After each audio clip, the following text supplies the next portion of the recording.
Assalamualaikum warahmatullahi wabarakatuh. Perkenalkan, nama saya Putri Nelia Peliza, BP 181055-2010 dari jurusan Manajemen Universitas Andalas. Di sini saya akan menjelaskan tentang analisis diskriminan. Analisis diskriminan merupakan salah satu metode statistika yang ditandai dengan ciri khusus, yaitu data variabel dependen yang harus berupa data kategorik, sedangkan variabel independennya justru berupa data non-kategorik. Persamaannya yaitu Y1 sama dengan X1 tambah X2 tambah S3 sampai Xn, di mana Y1 non-metrik dan X1, X2, dan X3-nya yaitu metrik. Nah, penjelasannya, variabel independen atau X1, X2, dan X3, dan seterusnya adalah data metrik, yaitu data berskala interval atau rasio. Sedangkan variabel dependen, yaitu E1-nya, data kategorikal atau nominal. Nah, jika data kategorikal tersebut hanya terdiri dari 2 kode saja disebut two group diskriminan analisis, sedangkan apabila lebih dari 2 kategorik disebut multiple diskriminan analisis.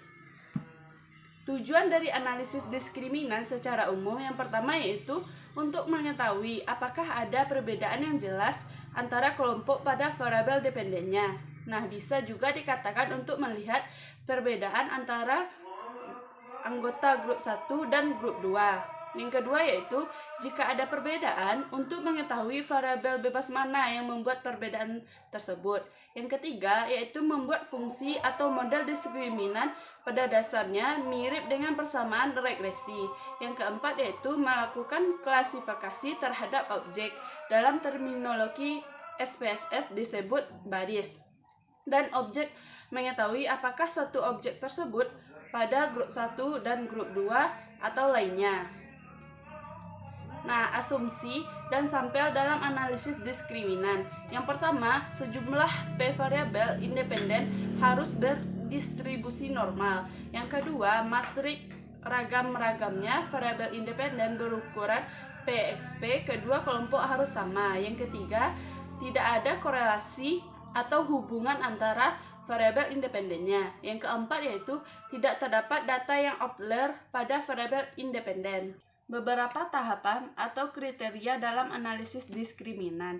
Yang pertama, fungsi diskriminan merupakan fungsi linear dari karakteristik X yang dibentuk dalam sebuah persamaan yang merupakan representasi dari 2 atau lebih populasi yang diperbandingkan.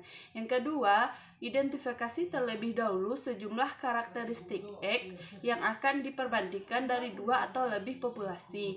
Yang ketiga, uji beda T kuadrat atau hot link untuk memastikan bahwa karakteristik X dari 2 atau lebih populasi yang diperbandingkan berbeda secara statistik. Yang keempat yaitu bentuk fungsi linear diskriminan Fisher, di mana Y sama dengan A X1 tambah B X2 tambah Z XP.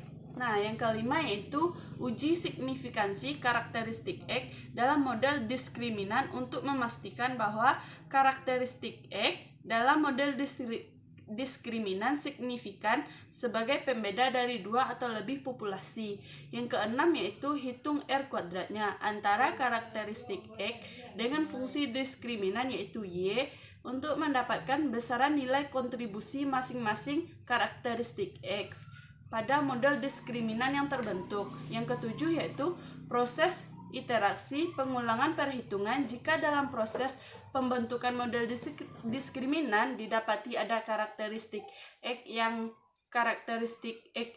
yang tersisa pada model diskriminan merupakan karakteristik X yang signifikan. Yang 8 yaitu hitung skor diskriminan dan lakukan pengelompokan objek baru berdasarkan kriteria pengelompokan nilai rata-rata tengah yaitu M ataupun statistika Ward-Anderson. Nah, suatu fungsi diskriminan layak untuk dibentuk bila terdapat perbedaan nilai rataan di antara 2 kelompok yang ada. Oleh karena itu, sebelum fungsi diskriminan dibentuk, perlu dilakukan pengujian terhadap perbedaan vektor nilai rataan dari dua kelompok tersebut. Dalam pengujian vektor, nilai rataan antara kelompok asumsi harus dipenuhi adalah peubah-peubah yang diamati berdistribusi multivariat norma dan semua kelompok populasi mempunyai matriks ragam-peragam yang sama. Nah, di sini saya akan menjelaskan contoh dari analisis diskriminan, di mana seorang pengusaha jasa kiriman melalui survei untuk mengetahui faktor yang menyebabkan terjadinya penurunan frekuensi penggunaan jasa.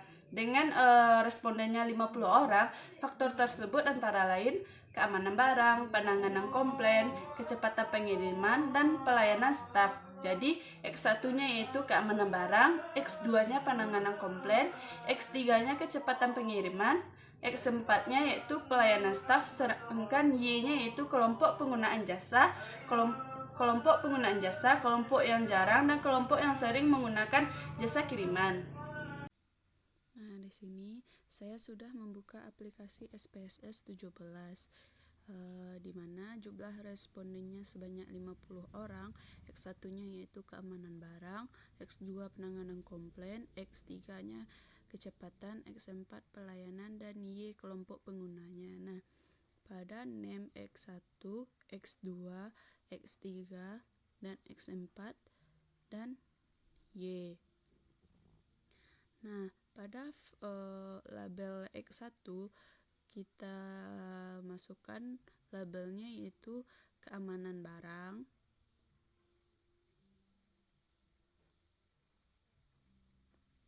X2-nya penanganan komplain,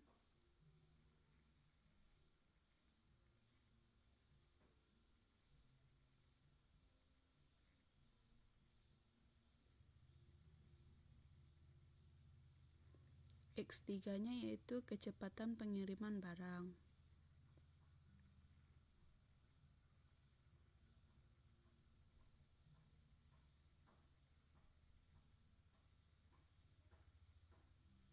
X4-nya yaitu pelayanan staf.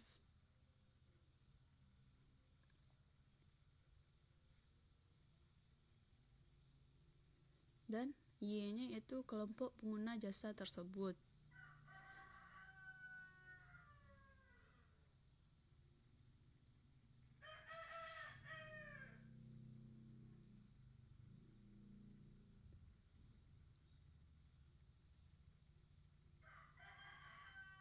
Sudah masuk label pada X1, X2, X3, X4, dan Y. Nah, kita klik data view, keluarlah X1, X2, X3-nya, maka ini data yang saya peroleh, yaitu di mana kelompok yang menggunakan jasa sharing diberi nilai 1, yang 2 diberi nilai jarang. Berikut datanya 50 responden. Nah, maka kita copy datanya. Kita copy datanya, maka Ctrl C, masuk ke SPSS tadi, maka klik kanan tekan paste. Nah, keluar data yang akan kita analisis diskriminannya. Maka klik classify, klik diskriminan. Nah, keluar tabel dari diskriminan analisisnya. Nah, pada grouping variable kita isikan Y, yaitu kelompok pengguna jasa. Nah, X1, X2, X3-nya saya masukkan kepada kolom independen. Dan kita klik grouping variable Y-nya itu, di mana minimum kita isikan 1, maksimumnya saya isikan 2. Lalu klik continue. Nah, pada statistik kita centang means and variable.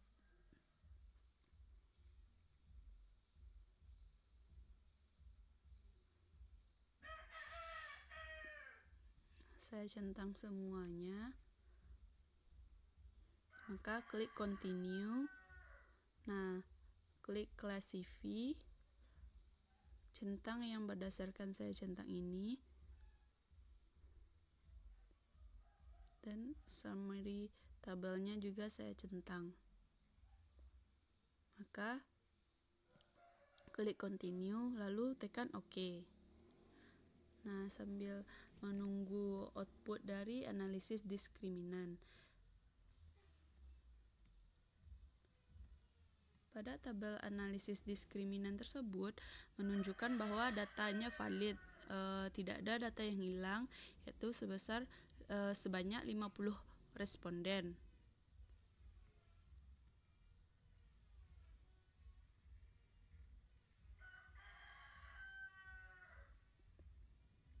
Dan pada grup statistik ini pada variabel X1 menerangkan bahwa kasus yang di totalnya kan 50 orang, kasus yang diteliti sebanyak 50 orang, responden yang memberikan jawaban 1 sebanyak 27 orang, sedangkan responden memberikan jawaban 2 sebanyak 23 orang. Rata-rata dari X1 dari kelompok 1 yaitu 6,5889, sementara rata-rata X1 kelompok 2 yaitu 7,5565.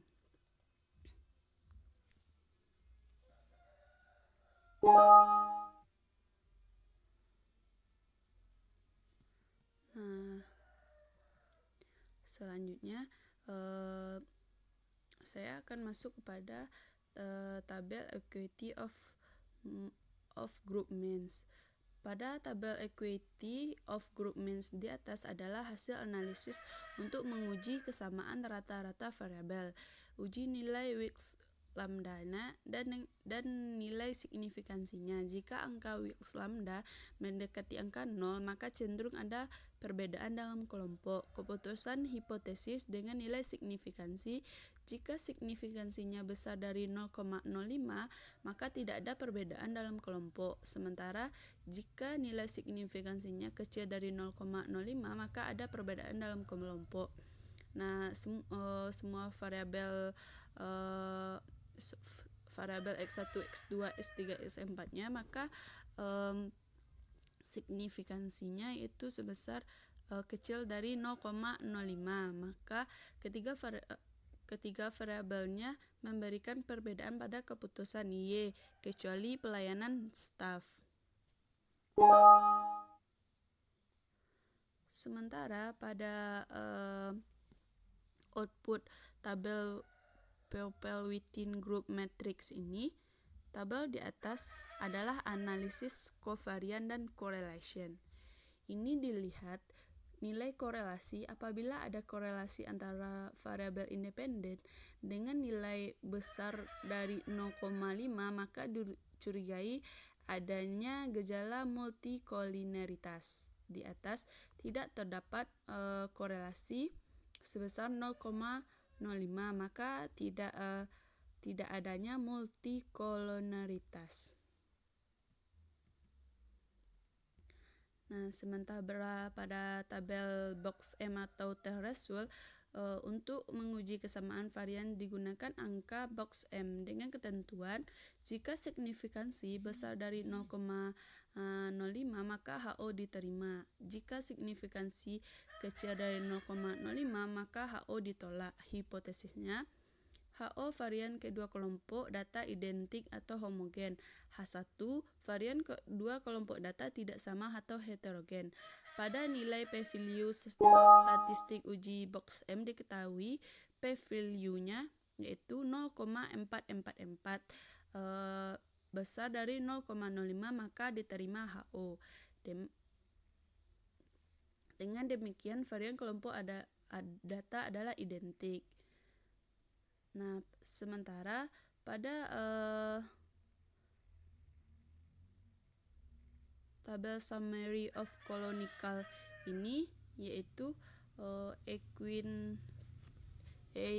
eigenvalue-nya pada tingkat eigenvalue terdapat nilai canonical correlation-nya digunakan untuk mengukur derajat hubungan antara hasil diskriminan atau besarnya variabilitas yang mampu diterangkan oleh variabel independen terhadap variabel dependen. Canonical correlation-nya dari tabel di atas diperoleh nilai correlation-nya yaitu sebesar 0,609. Jika dikuadratkan 0,609 dikali 0,609 sama dengan 37%.